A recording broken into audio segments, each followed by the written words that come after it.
হে আল্লাহ, একমাত্র আপনার কাছেই আমি আমার দুর্বলতার কথা জানাচ্ছি, এবং একমাত্র আপনার কাছেই আমি আমার অভাবের কথা জানাচ্ছি, এবং মানুষের নিকট আমার অসম্মানের কথা একমাত্র আপনাকেই বলছি।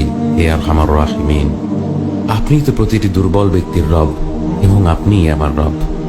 আপনি কার কাছে আমাকে ছেড়ে দিলেন? এমন অচেনা মানুষদের কাছে যারা আমার ক্ষতি করতে চায়, নাকি এমন শত্রুর কাছে যাকে আপনি আমার চেয়ে অধিক শক্তি দিয়েছেন? হে আল্লাহ, যদি আপনি আমার উপর রাগ না করে থাকেন তাহলে এর কিছুতে আমার কিছু আসে যায় না, কিন্তু আপনার আশ্রয় পেলে আমার পরিস্থিতি আরেকটু সহনীয় হবে। হে আল্লাহ, আমি আপনার চেহারার নূরের কাছে আশ্রয় চাই, যা সব অন্ধকারকে উজ্জ্বল করে দিয়েছে, যা দুনিয়া এবং আখিরাতের সব বিষয়ের সংশোধক। আল্লাহ, আপনার রাগ এবং অসন্তুষ্টি থেকে আমি রেহাই চাই। আল্লাহ, এ সব কাজই শুধু আপনাকে খুশি করার জন্য করা, এবং আপনি ছাড়া কোনো শক্তি নেই, কোনো ক্ষমতা নেই।